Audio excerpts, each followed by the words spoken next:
Olá, sejam todos muito bem-vindos ao NutriçãoCast, o seu canal de podcast sobre nutrição, saúde da mulher e maternidade. Estamos aqui no YouTube e também no Spotify. Eu sou Cláudia Banducchi, sou nutricionista e hoje nós estamos recebendo aqui no NutriçãoCast a Andréia Oliveira, que é nutricionista e especialista em enxaqueca. Afinal, vamos entender o quanto o nosso estilo de vida e o quanto a nossa alimentação influenciam nessa doença que acomete tantas pessoas. Andréia, eu estou muito feliz de recebê-la aqui no NutriçãoCast. Foram muitos agendamentos, reagendamentos para esse dia chegar, esse tema de grande importância. Eu fico muito feliz que a gente tenha na área da nutrição uma pessoa especialista, o quanto a nutrição vem sendo cada vez mais especializado, né? E o quanto a nutrição... Então, ter aqui uma nutricionista especialista em enxaqueca para falarmos sobre isso. Que incrível, Andréia. Eu estou muito feliz de recebê-la. A honra é toda minha. Eu estou muito feliz com o convite. Que bom que deu certo. E para mim é uma grande responsabilidade falar sobre esse assunto, que é um assunto que eu amo estudar e eu estudo o tempo todo. E é uma doença que, como você mesma falou, acomete muita gente. Então, eu espero que tudo que eu venha falar aqui seja informativo para você. Com certeza será. Andréia, vamos entender um pouquinho, que eu acho que há muita desinformação e muita confusão entre enxaqueca e dor de cabeça. Afinal, qual é a diferença entre elas? Bom, a dor de cabeça, ela é um sintoma. Ela é um sintoma que pode acontecer em qualquer doença, né? Então, você está com Covid, você pode ter doença, você tem dengue, você pode ter a dor de cabeça. Agora, a enxaqueca é uma doença que tem como um dos seus sintomas a dor de cabeça. Então, a enxaqueca em si, ela é uma doença muito mais complexa, neurológica, de origem genética. Então, ela é muito complexa e tem diversos outros sintomas além da dor de cabeça. Então, essa é a principal diferença, né?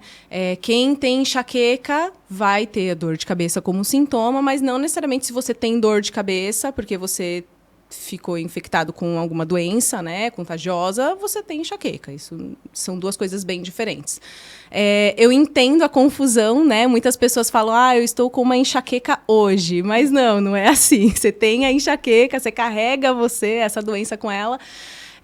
Mas a dor de cabeça realmente é só um sintoma. E é um sintoma de alerta. Então, se você tem dor de cabeça, é importante identificar qual o motivo dessa dor de cabeça. Porque, na verdade, a enxaqueca, ela sendo uma doença genética, como você coloca, porque a dor de cabeça ela pode vir de maneiras pontuais, até por um cansaço, uma má qualidade de sono, muita coisa pode influenciar na dor de cabeça, tá? Já a enxaqueca é diferente. Exato.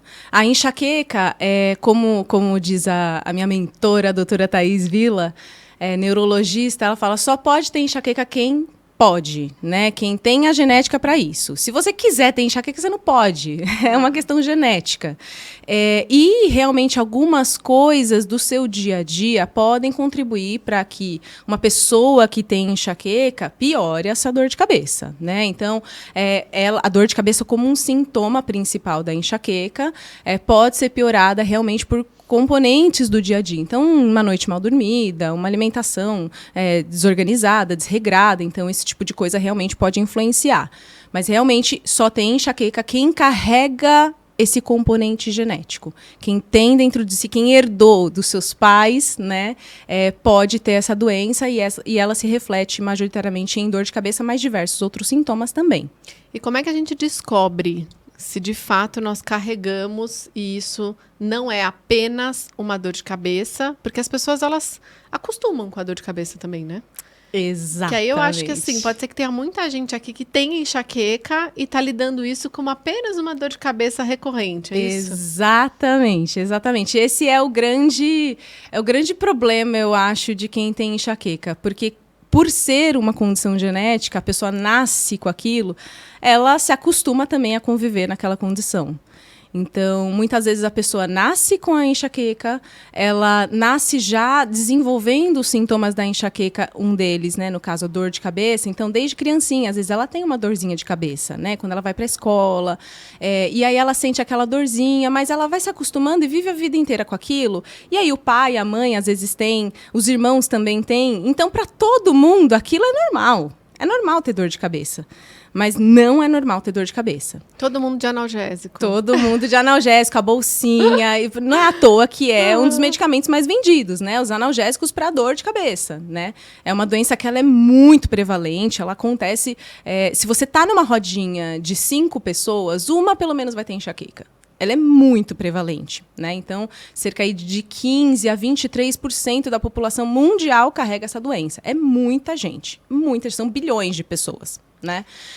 E além disso, né, a gente tem aqui, eu sei que o Nutrição em Cast tem um público majoritariamente feminino, né? E, infelizmente, ela é muito mais frequente entre as mulheres. Né? Então, a gente tem uma frequência 3 vezes maior entre as mulheres dessa doença. E para a gente descobrir se tem enxaqueca, a matemática é simples, né? Para você descobrir se você tem enxaqueca. Você tem dor de cabeça? Né? Quantas vezes essa dor de cabeça acontece? Então, recentemente teve uma campanha da Sociedade de Cefaleias do Brasil aqui, que foi em maio, que é o mês de conscientização de cefaleias. E o título da campanha era 3 é demais. Se você tem 3 vezes dor de cabeça num mês, nos últimos 3 meses, procure ajuda. No mês? No mês. Achei que você ia falar na semana. Não. Num mês. Se você tem 3 vezes, já procure ajuda. Então, nos últimos 3 meses, se num mês você teve 3 dias de dor de cabeça, no outro mês 3 dias de dor de cabeça, no outro mês 4... Isso não é normal. Não é normal. E a chance é muito grande de você ter enxaqueca. Nossa, e a chance da gente negligenciar isso, assim, é altíssima. Né? Até porque... Porque aí você tá falando, sei lá, uma vez por semana, nem isso, né? Exatamente. É também uma doença que as pessoas negligenciam muito. Porque é dor de cabeça, ninguém vê. Ninguém enxerga, ninguém sente os seus neurônios se degenerando. Isso não acontece, a gente não vê. E a gente precisa ver a vida, né? Então, até por isso que as pessoas acabam usando muito medicamento, né? Então, toma lá Neosaldina todo dia, dipirona todo dia, para trabalhar, para viver, porque as coisas precisam ser feitas, você precisa levar seu filho para a escola, você precisa ir trabalhar, você precisa fazer uma viagem, você precisa entregar um projeto, você precisa entregar um TCC, você precisa terminar sua faculdade. Então, a vida continua, apesar de você ter dor de cabeça. E as pessoas ao redor, quem não tem dor de cabeça, e também por ser muito prevalente, as pessoas falam, é só uma dor de cabeça. Não é só uma dor de cabeça. Ela precisa ter atenção, ela precisa ser cuidada, as pessoas precisam se preocupar com isso. Porque é uma doença neurológica de hiperexcitabilidade cerebral e que tem também, em suas consequências, a neurodegeneração. Então, você vai perdendo neurônios à medida que essa doença evolui. Então, é realmente muito grave. Você também tem riscos maiores a partir do momento que você carrega essa genética de enxaqueca. Então, é fundamental que as pessoas comecem a entender aquela dor, não só como uma dor de cabeça, e de vocês, de quem tem enxaqueca, entender que tem gente na área da saúde que sabe que aquilo não é normal e que está disposto também a entrar nessa jornada e cuidar de você. E não negligenciar, e não falar, não, toma uma Neosaldina que passa. Não é assim, né? Neosaldina você toma para uma dor de cabeça de vírus. Porque, na verdade, as pessoas não relacionam a dor de cabeça com alguma outra coisa, né? Parece que, de fato, seja alguma coisa... às vezes pode ser fígado. Às vezes pode ser... Não, é verdade. Às vezes a gente fala assim, nossa, eu passei um estresse de manhã, sei lá, bati o carro. Exato. Não é? A gente coloca múltiplas possibilidades para dor de cabeça. Mas, a comida. Fato, a comida. Então, a gente pensar, poxa, em um mês, você ter 3 dores de cabeça ou mais, já precisa começar a procurar ajuda. Sim. Você falou uma coisa curiosa. Você falou, bom, uma das consequências, um dos sintomas da enxaqueca é a dor de cabeça. E o que mais que tem de sintoma? Agora vem a lista. É uma lista muito grande. Sério? Né? Então, assim...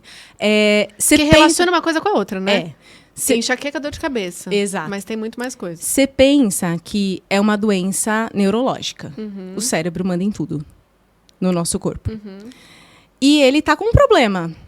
E o cérebro, ele não dói. Ele não dói. Ele manda doer, mas ele em si não dói. Então, ele precisa mandar doer, ele precisa avisar a galera que ele tá com um problema e que ele precisa de ajuda para resolver. E aí, ele vai mandar para todo mundo que ele puder. Inclusive para a cabeça, doendo. Ele manda também para o seu intestino, fazendo ele funcionar todo errado. Então, tem gente que sofre muito com constipação, às vezes com fluxo intestinal mais acelerado. Às vezes isso também se manifesta em apertamento. A pessoa que tem bruxismo, por exemplo, né, que fica rangendo os dentes ao longo da noite. Apertamento diurno, que as pessoas acham que é normal, mas não é normal. Você ficar com a boca apertada ao longo do dia. O normal, vou até exemplificar, né, porque às vezes a pessoa não sabe o que é o normal. O normal é você ficar com os dentes afastados um do outro todo. Ao longo do dia. Se você fica Parou com ele de falar, assim... dente afastado. Exatamente. Então, o normal é você ficar com os dentes afastados. Eu tô movimentando mesmo. Eu tô assim, movimentando. Tá se identificando. Tô com medo. Esse apertamento diurno, né? Congestão nasal, muito frequente. Então, muito frequente as pessoas que têm enxaqueca se queixam. Eu tenho sinusite de repetição, né? E aí fica tudo congestionado, mas é o cérebro mandando aumentar o fluxo de secreção no seu nariz. Então, e outros sintomas clássicos da enxaqueca, né? Como náusea, vômito, as fobias, né? Então, fotofobia, fonofobia, osmofobia, que é alta sensibilidade a cheiro, alta sensibilidade à luminosidade, alta sensibilidade a sons, né? Então, esses são os clássicos que, inclusive, estão na classificação internacional de cefaleias, que trazem ali uma configuração clássica, né? E a dor de cabeça é diferente também na enxaqueca. Quem tem enxaqueca, geralmente tem uma dor bem característica, às vezes unilateral, atrás do olho, bem pulsátil. Então, tem vários tipos de dor de cabeça, tem facada, tem aperto e tal. Ela é pulsátil. O problema da gente se limitar a essa característica da dor de cabeça é que, geralmente, quem tem enxaqueca, como eu falei, toma um monte de remédio, né? Toma um monte de analgésico e tal. E nesse tomar um monte de analgésico, então, se você toma ali acima de 15 medicamentos por mês, a gente já caracteriza o uso excessivo de medicamentos. E aí você vai ter uma cefaleia por uso excessivo de medicamentos. E aí a característica muda. Aí você tem a enxaqueca aqui embaixo, de base, e aí você tem em cima uma cefaleia por uso excessivo de medicamentos, que é diferente. Então, ela não vai ter mais essa característica unilateral. Às vezes, ela vai ser uma dor de cabeça mais frontal, às vezes hemicraniana. Tudo, é uma zona. É uma zona. Caos. É o caos. Caos e a automedicação, assim, nível hard, né? E é uma coisa curiosa, vou falar como leiga, né? Completa em nível de enxaqueca. Pra mim, a enxaqueca era uma dor de cabeça forte. Né? Tipo, bem leiga, assim, sabe? Porque as pessoas falam assim, eu tô com um pouco de dor de cabeça. Aí, quando a pessoa fala, eu tô com enxaqueca, a gente fala, nossa, que dor. Porque parece que a enxaqueca é apenas uma dor de cabeça muito forte. Sim. E faz parte também da conscientização, né, das pessoas que têm enxaqueca, você entender que as dores menores, elas também fazem parte do quadro da doença. Então, o que acontece? Tem muito disso, né? A dor mais forte é a enxaqueca, a dor mais fraca é uma dorzinha que você vive a vida, né? Mas a gente tem uma escala de dor, que é o EVA, Escala Visual Analógica de Dor, que a gente ensina a pessoa que tem enxaqueca a saber e classificar as dores que ela tem. Então, eu geralmente... Como a gente calcula a dor do indivíduo, Exato, né? que é subjetivo. Muito subjetivo. O que pode ser 2 para mim é 10 para alguém, né? Exato. E em consulta, a gente meio que estabelece alguns critérios para que a gente consiga ter o mínimo de mensuração e o mínimo de cuidado quando a gente vai entender como é que aquela pessoa percebe a dor. Então, a gente começa sempre pelo 0, porque a pessoa dificilmente sabe o que é 0. Então, 0 é você esquecer que a sua cabeça existe. 0 é como o seu dedão. Você lembra do seu dedão ao longo do dia? Você não lembra, só se você bater nele, né? Então, a sua cabeça deveria ser igual, você não sente nada daqui para cima. Isso é 0 dor. Você esquecer que sua cabeça existe. Você lembrou que sua cabeça existe em algum momento do dia? Você não deveria. Isso já é dor. Pode ser uma dor bem leve ou pode ser uma dor mais intensa. E aí a gente vai estratificando essa escala de dor com o paciente. E aí o paciente chega e fala assim, eu nunca tive um dia 0. Eu vivi a minha vida inteira tendo dor. Mesmo que seja 1. Mesmo nos melhores dias, eu tinha um pezinho. Eu lembrava que minha cabeça estava aqui. eu sentia alguma coisa, sentia meu pescoço um pouquinho rígido. Eu vivia a vida normal, não precisava medicar, mas... Porque acostuma, né, Andréia? Acostuma com a dor. Acostuma, é genético. É genético e todo mundo ao seu redor, como é genético, você está na sua família, todo mundo sente igual, todo mundo sabe e minimiza a dor, porque tem que continuar vivendo. E fala, não, isso aí não é nada. E aí... E a gente pode fechar o diagnóstico de enxaqueca só por esse cálculo que você falou, de mais 3 dores de cabeça no mês? Não, o tem mais coisas. Tem algumas coisas, mas dar o diagnóstico de enxaqueca é o mais fácil, essa é a verdade. Qualquer um pode dar um diagnóstico de enxaqueca, é muito fácil mesmo, né? O difícil é a pessoa aceitar primeiro que ela tem um diagnóstico de enxaqueca e identificar a história desse paciente. Como é que tá essa enxaqueca? Ela tá crônica, ela tá episódica? Quais os outros sintomas? Como é que essa pessoa tá lidando? O que mais está acontecendo daquela doença?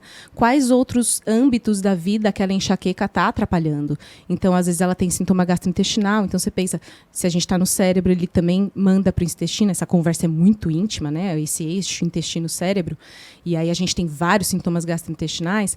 Aí a pessoa está ali com a enxaqueca, mas ela tem muito sintoma gastrointestinal. Às vezes nem com muita dor de cabeça, mas muito sintoma gastrointestinal. Muito comum o SIBO, síndrome do supercrescimento bacteriano, síndrome do intestino irritável, muito comum isso tudo em pacientes com enxaqueca, porque está tudo desregulado. Né? Então, o diagnóstico em si não é difícil de dar. O difícil é você coletar toda a história desse paciente. Desde quando que ele está com essa enxaqueca? É desde os 8 anos? É desde os 12, quando ela menstrua, quando a menina menstrua? É desde quando ela entrou na faculdade, que aí piorou tudo, aquele bololô? Então, tem esses engatilhadores, esses desencadeadores de uma doença, né? Então, às vezes, você tem a genética, ela fica meio adormecida ali por muito tempo e alguma coisa irrompe. Gatilho. Exato. Então, geralmente, são esses momentos específicos da vida, né? Então, a menstruação na menina, que aí a gente começa com a oscilação hormonal. Entrar na faculdade também acaba sendo um disruptor.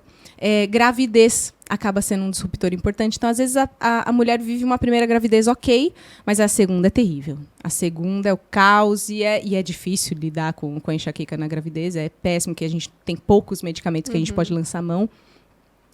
Então, às vezes, a pessoa bate a cabeça quando é criança. Então, algumas coisas podem desencadear, irromper essa enxaqueca, fazer com que ela saia do casulo, vamos dizer assim. E na verdade, as mulheres terem 3 vezes mais chance, isso está muito vinculado às alterações hormonais? Total. Tem total relação com o estrogênio, que é o hormônio, né? O hormônio estradiol, a gente tem em maior quantidade, os homens também têm, né? Mas a gente oscila, né? Ao longo do mês, do período menstrual, no período de ovulação, no período de menstruação, essa oscilação do estrogênio, ela acaba sendo um dos gatilhos mais importantes para a mulher. Né? Então, geralmente a mulher começa a história de enxaqueca dela na menstruação. Eu comecei com dores de cabeça toda vez que eu menstruava, toda vez que eu ovulava. Uma dorzinha de cabeça, eu tinha que tomar ali uma dipirona e passava. Né? Então, geralmente, para as mulheres, acaba sendo pior justamente por esse componente hormonal, que é bem difícil, inclusive, de lidar. Né? Mas é possível de controlar facilmente. E aí, por exemplo, numa mulher que está com a enxaqueca crônica, com vários dias de dor, muita crise, e aí ela quer engravidar, por exemplo, a gente recomenda que ela controle a enxaqueca antes. E aí depois engravide. Porque uma vez enxaqueca, sempre enxaqueca. Você sempre vai ter. Eu não vou ter nunca... Sou ex-enxaqueca. Não. Você sempre foi, sempre será. Mas... Eu não posso dar gatilhos, então, é isso? Não. O que é importante é controlar a enxaqueca. E saber o que causa? Não. É assim, os gatilhos, eles sempre vão acontecer. Porque é difícil, Não tem como. Então, você pensa, gatilho hormonal, como é que você controla? Você não controla. Como é que você vai controlar o tempo? Como é que você vai controlar a luz do sol? Como é que você vai controlar o som ao seu redor? Então, são os gatilhos mais importantes, né? Então, tem outros gatilhos alimentares que são facilmente evitáveis, mas esses gatilhos que fogem ao seu controle, você vai ficar evitando como? Você vai ver a vida numa caverna, né? Dentro do seu quarto? Não tem como. Né? Então, a solução é sempre o tratamento preventivo. Então, você entrar com um tratamento preventivo para controlar essa enxaqueca, e aí esses gatilhos eles vão perdendo a força. E esse tratamento preventivo ele é igual para todos? Não. Varia. A gente tem, obviamente, os tratamentos padrão ouro, né? No caso, a toxina botulínica é o padrão ouro de tratamento. Então, a gente tem hoje muito estudo já mostrando, é bem robusto os estudos mostrando, é o tratamento de primeira linha e é aplicado o Botox em alguns pontos da sua cabeça, em um número X de pontos, é o protocolo PREEMPT, né? E esse é o tratamento de primeira linha. Tem também um outro tratamento, que é o Ajove, que é um anti-CGRP, e aí ele vai atuar em outro lugar da sua enxaqueca. E tem os tratamentos via oral. Né? Então, isso vai variar de acordo com, justamente, a história, a anamnese que foi feita com o paciente. Qual a história? Qual o nível de tolerabilidade daquele paciente mediante a um medicamento oral, por exemplo? Ele morre de medo de injeção, não vai conseguir controlar, então vai ter que ser via oral. Então, isso vai depender um pouquinho. Mas o tratamento de primeira linha, que tem muito resultado, certamente é o Botox. E aí a ideia é realmente você controlar isso e aí você, então, não ficar mais suscetível aos gatilhos, né? Você conseguir viver sua vida, né? Que essa é a ideia de controlar a doença. Até porque o uso de anti-inflamatórios e tudo mais, analgésicos e tal, é muito ruim. É péssimo. Péssimo. Como eu falei, a gente tem a cefaleia por uso excessivo de medicamentos, né? E a questão do uso de medicamentos, especificamente os analgésicos, é que eles fazem uma dor rebote. Então, eles nunca deixam você chegar numa dor zero. Por isso que você tem que ir aumentando a quantidade, Exato. Aumentando a frequência, né? Exato. Consumindo cada vez uma dosagem maior. Exato, porque além de você... vamos supor, você começou a ter dor de cabeça quando você era menina, tinha 12 anos, tomava só nesses 2 momentos do mês. Aí você viu que só uma dipirona não estava adiantando. Aí você tomou mais uma. Né? Porque o seu corpo vai se adaptando, vai se acostumando também com aquilo. E o grande problema deles é justamente esse rebote, né? Porque eles minimizam a sua dor por um tempo ali, em 2 horas, 3 horas, só que pouco tempo depois já vem uma dor mais intensa, mais forte. Então essa é a dor rebote. Ou seja, isso não é tratamento. Não é tratamento. Apesar das pessoas usarem analgésico como se fosse tratamento, elas só estão piorando. Então, você pode ter uma pessoa que tem enxaqueca a vida inteira, mas aquilo nunca deu em nada, porque às vezes ela nunca se medicou, às vezes ela não tomava café, às vezes não teve nenhum disruptor ali para enxaqueca. Ela tem a genética para enxaqueca, mas nunca piorou aquilo e ela vive a vida tranquila, tem dias zeros e tal, então é uma enxaqueca controlada. Agora, a maioria das pessoas, essa não é a realidade da maioria das pessoas, especialmente no Brasil, né? Onde a gente tem, por exemplo, o consumo de café muito alto, e aí o café acaba sendo um grande problema. Então, É isso que eu queria falar com você, por exemplo, tem alguma coisa no nosso estilo de vida que influencia, que atrapalha? De fato, tem alguns alimentos que podem atrapalhar? Sim. Porque, na verdade, tem muita coisa na internet, quando se joga de enxaqueca, tem umas coisas meio estranhas, né? Sim. Que eles falam com relação à alimentação, a gente é da área e tudo mais. Mas fala um pouquinho do que de fato vocês veem na prática clínica com os pacientes e tudo mais, o que de fato acaba dando esse gatilho, acaba influenciando muito. Tá. Eu gosto sempre de separar em 2 grupos essa questão alimentar. Né? Para quem tem enxaqueca, eu divido nos alimentos que são cronificadores e nos alimentos que são gatilhos. Né? Os cronificadores são aqueles que você vai aumentando o consumo e que à medida que você vai tomando, a sua doença vai cronificando, ou seja, você vai tendo mais dias de dor, justamente pelo efeito rebote. Né? Os cronificadores, que são os mais importantes aí, que são consumidos por muita gente, são geralmente os alimentos ricos em cafeína. Então, café, chá mate, chá verde, chá preto, chá branco, kombucha, matcha, energéticos, o açaí, que tem o guaraná também, que tem a cafeína, chocolate preto especificamente também tem bastante cafeína, o cupuaçu também. Então, vários alimentos ali que contêm cafeína, a gente precisa retirar. Coca-Cola também. Então, tudo que tem cafeína acaba sendo um cronificador. Ou seja, se você mantiver o uso daquilo diariamente, a chance de você ter dia zero é zero. Você não vai conseguir controlar a sua enxaqueca. É como se você estivesse se medicando também. A cafeína atua como um medicamento também.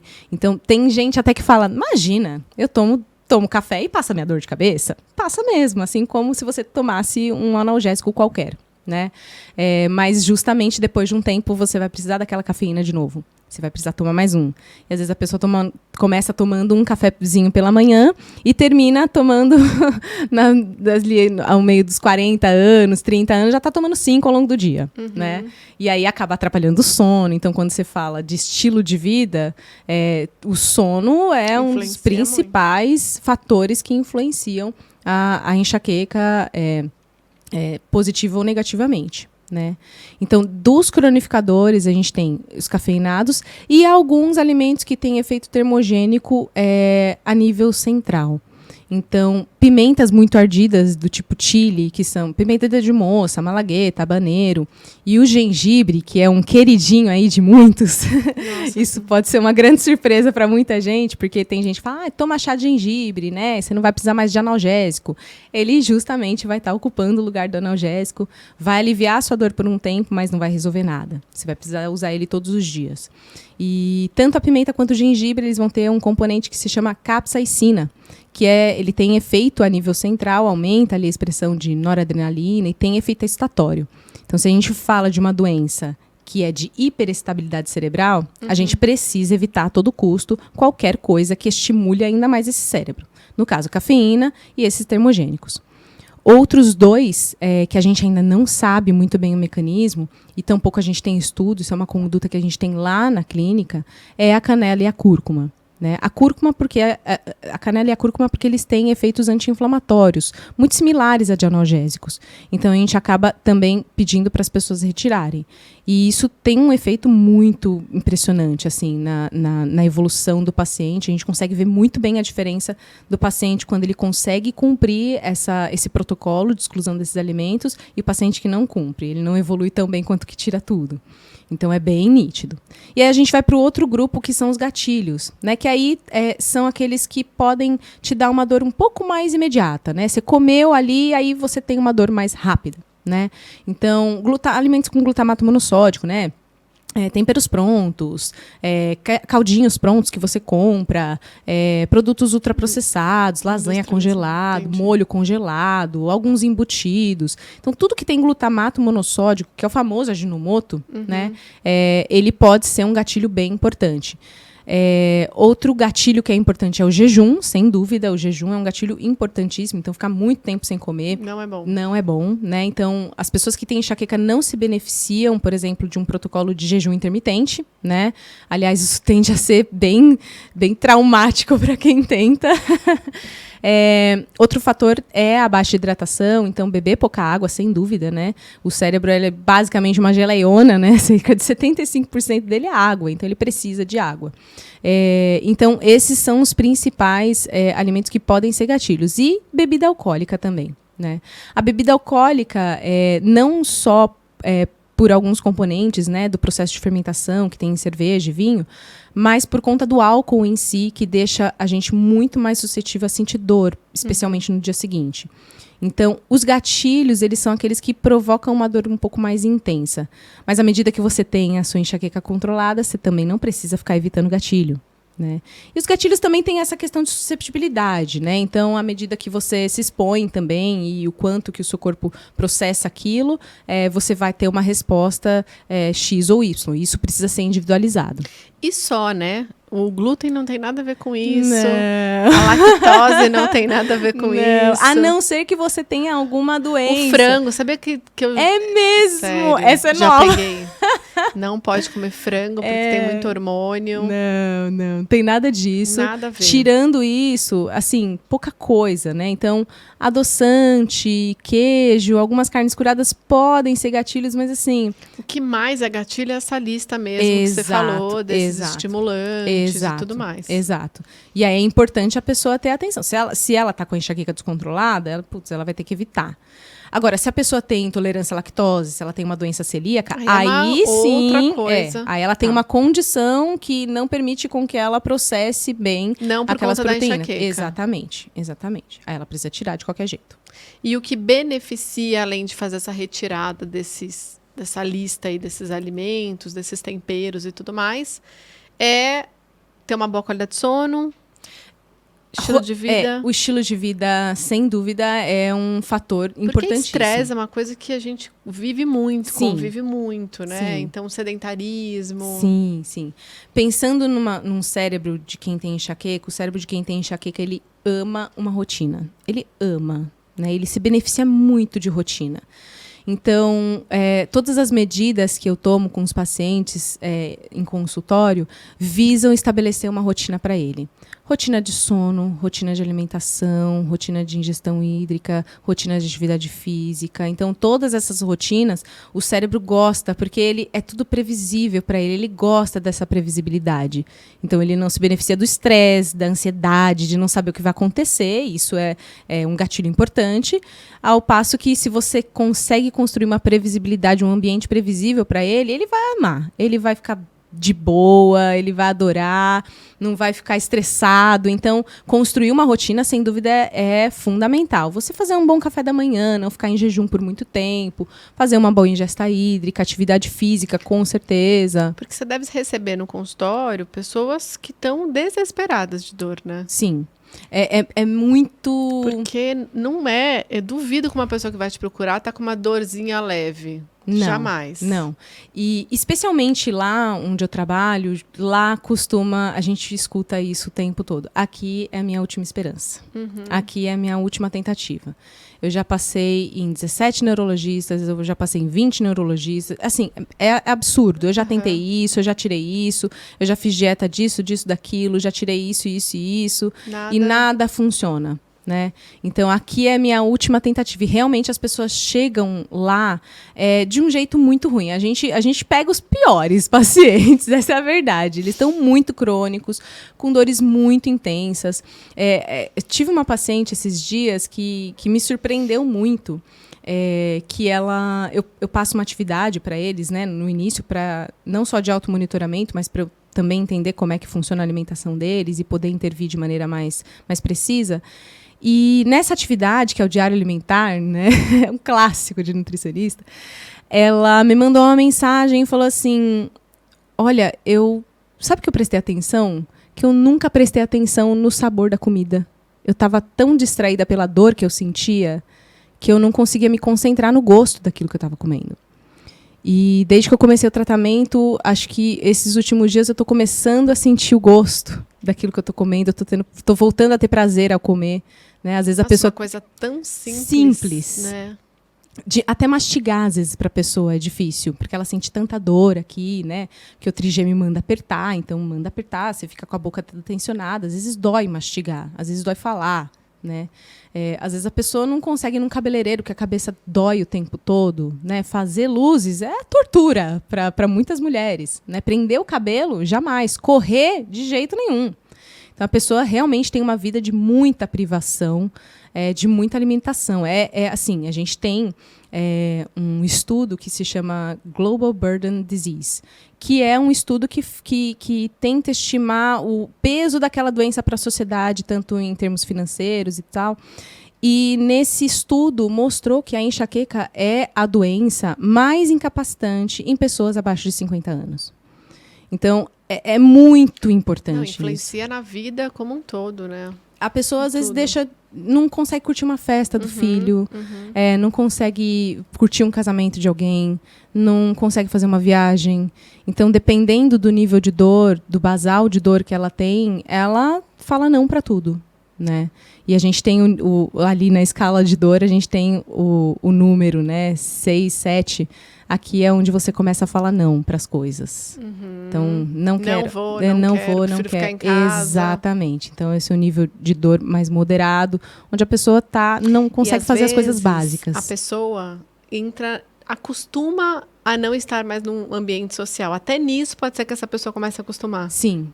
E aí, daqui a um tempo, é normal. É normal essa pessoa não estar conosco nos ambientes, né? Sim. Tem esse isolamento social, tem também as pessoas negligenciando e, às vezes, menosprezando a dor daquela pessoa, né? Fala assim, de novo. Uma das principais queixas, uma das dores da pessoa que tem enxaqueca, que elas detestam, todas falam, detesto ter que ligar no meu trabalho e falar que eu não vou conseguir hoje. Elas detestam. Não é porque elas são preguiçosas, não é porque elas não querem trabalhar, é que elas estão com dor. Não tem como. Você pensa que se você batesse seu pé, topasse o pé na quina da sua cama, aí fica aquele dedão latejando. Se você tivesse o dedão latejando o dia inteiro, você ia conseguir se concentrar, fazer alguma coisa? Uhum. Não ia. É uma dor que muita gente não sabe o que é conviver com aquilo. Então, realmente, é uma vida de muita privação e a gente tenta, ao controlar a enxaqueca, devolver a vida para essa pessoa. Essa vida que ela ficou anos sem viver. Né, de aniversários, de coisas que ela não fez, né? Paciente que teve que parar uma tese de doutorado, de mestrado, porque não estava dando conta, não conseguia. Ela lia o mesmo texto e não conseguia se concentrar. Uhum. Né? Então, são pequenas coisas que impactam a vida da pessoa de forma muito significativa. E uma das coisas que você mais percebe como nutri, né? Porque aí você está lá também para colocar em prática toda essa conduta mesmo de educação alimentar, né? Uhum. E você acha que uma das coisas que são mais comuns entre os seus pacientes seria o quê? O consumo do café? O café. O café. Café número 1, né? Sem dúvida, a maioria deles tá com café. Ultimamente, por conta de um trabalho de educação que eu tenho feito também no Instagram, né? De informação e tal, eu falo sobre café. Então, às vezes, a pessoa, eu te sigo no Instagram, já parei com café. Meu Deus do céu! Uhum. Mas, assim, sem dúvida, café é o número 1. Café é o primeiro. É o principal.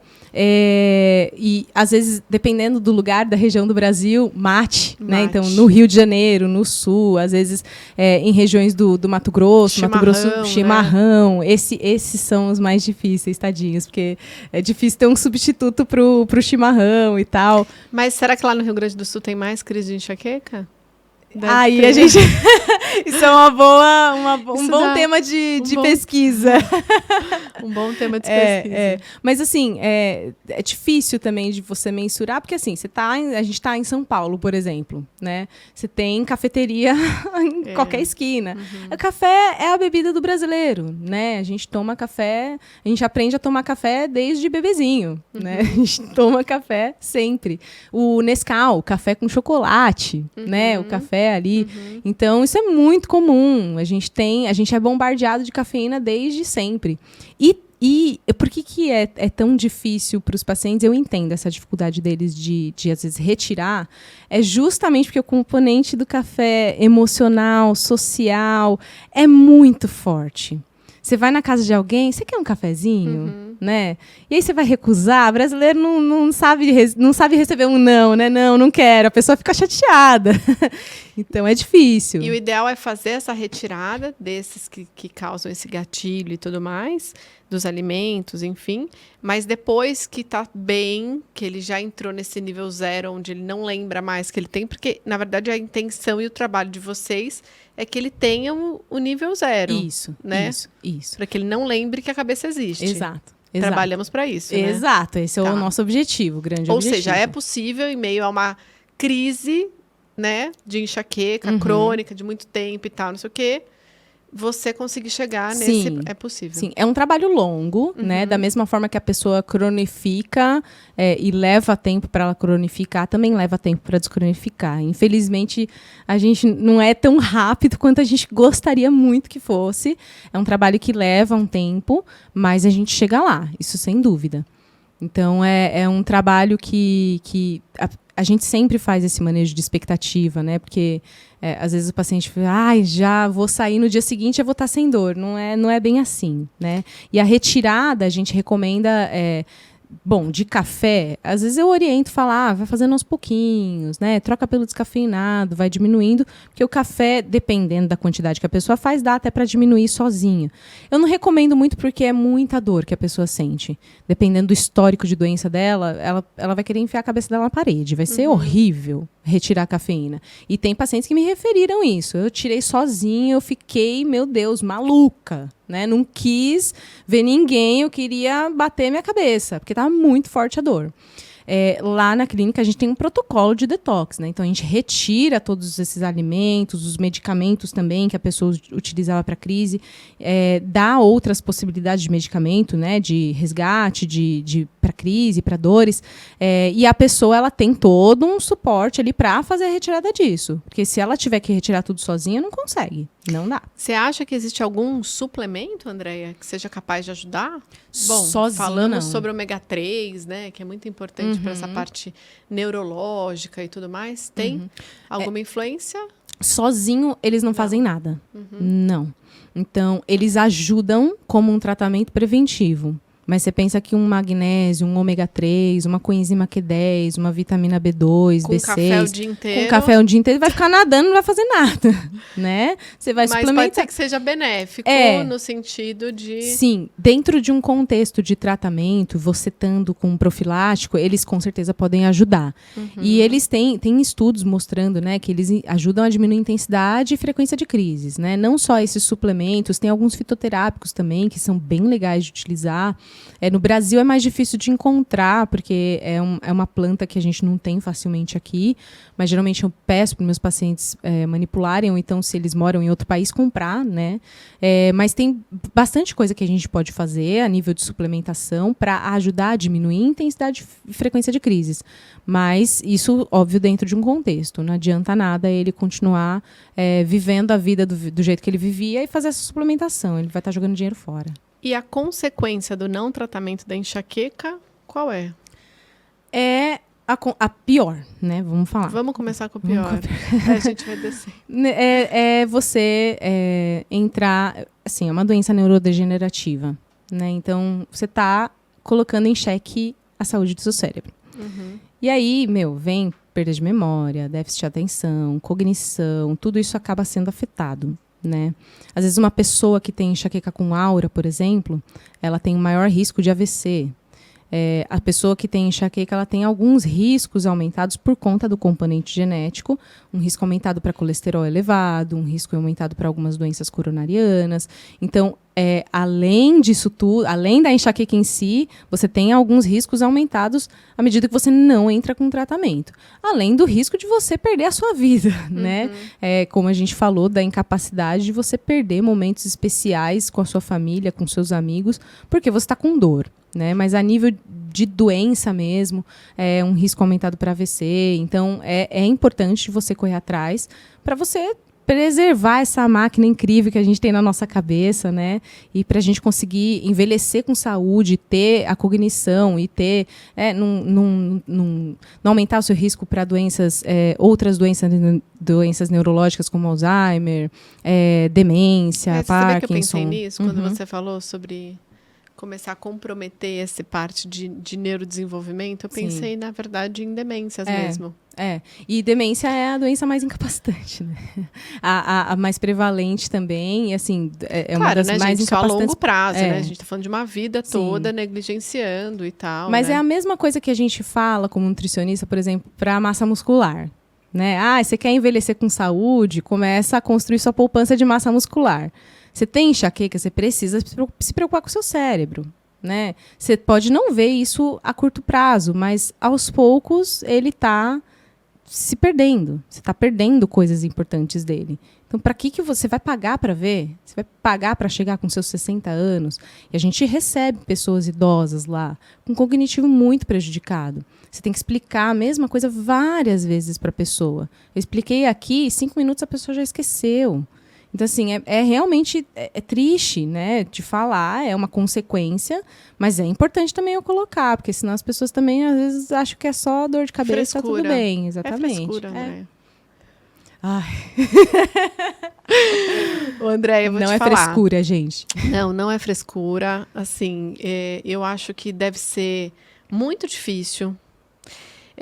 Eu acho que deve ser uma doação muito grande que essa pessoa precisa fazer, mas eu tenho certeza que, assim, viver sem dor e ter essa qualidade de vida que esse indivíduo vai ganhar, eu também acho que não tem preço. Não tem preço, não tem preço.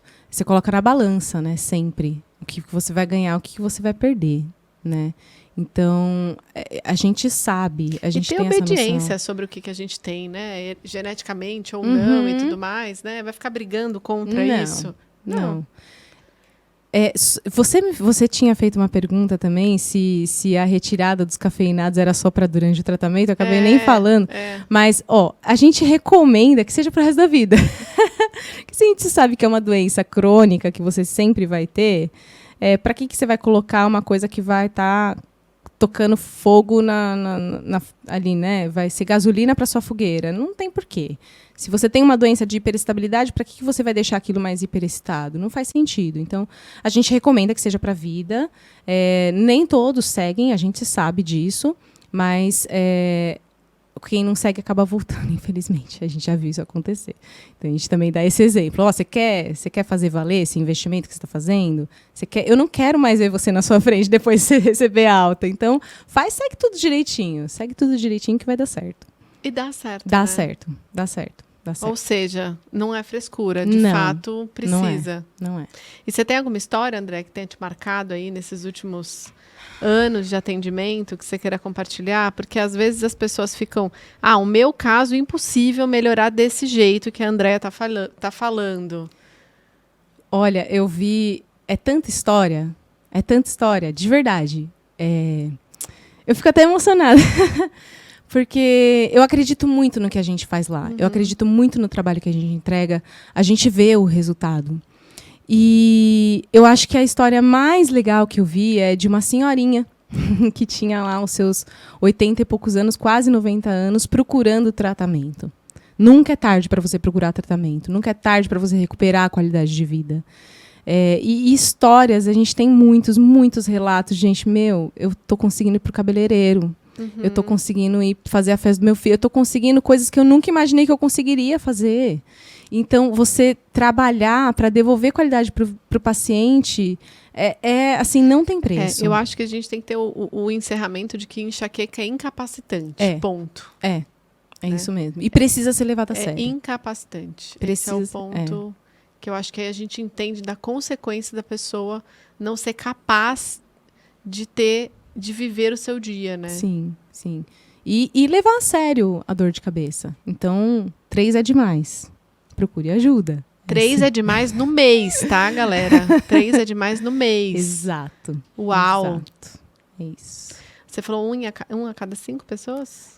Se você tem um grupinho de 5, uma pessoa vai ter enxaqueca. É muita gente. André, eu queria te agradecer a sua participação aqui. Que enriquecedor, eu adorei, aprendi muito. Tenho certeza que todo mundo em casa aprendeu bastante. A gente desmistificou algumas coisas que vêm bem, né? Que a gente percebe que as pessoas falam que não tem nada a ver. Fomos direto no foco do problema mesmo. Eu queria que você deixasse suas redes sociais. Como é que as pessoas te encontram? Vocês podem me seguir no @enxaquequanutrição. Ou também podem seguir, e recomendo que sigam o Insta da clínica que eu trabalho, que é o Headache Center Brasil, o maior Headache Center da América Latina. Mas a gente faz um trabalho muito sério, embasado cientificamente. Tem muita informação lá no Instagram. Recomendo que vocês sigam. Porque é uma equipe multi trabalhando, né, muita Andréa? gente. Tem fisioterapeuta, tem dentista, tem cardiologista, gastro, endócrino, tudo isso vinculado à enxaqueca. Tudo vinculado à enxaqueca. Tem muita coisa, gente. É uma doença que é cruel. Ela é cruel. André, eu queria te agradecer, te entregando um mimo da Nutrify. Muito obrigada. Nosso apoiador aqui no Nutrição Cast. Tem uns colágenos, um whey, umas proteínas, Amo. uns compostos bioativos aí. Obrigada, viu? Eu que agradeço. Obrigada mesmo. Volte, Com certeza. tá? Se você tiver dúvida, deixa que a André depois responde pra gente aí. Coloca a sua lista de coisas de dúvidas que aí a gente vai conversando. Sim. Obrigada, viu? Imagina, eu que agradeço. E obrigada a você que ficou com a gente. Esse tema é de grande relevância. Eu tenho certeza que você conhece alguém que deve estar sofrendo de enxaqueca e nem sabe. Super negligencia dor de cabeça. Então, mande esse programa para essa pessoa. Obrigada LB Filmes por toda essa estrutura aqui. E até o próximo programa.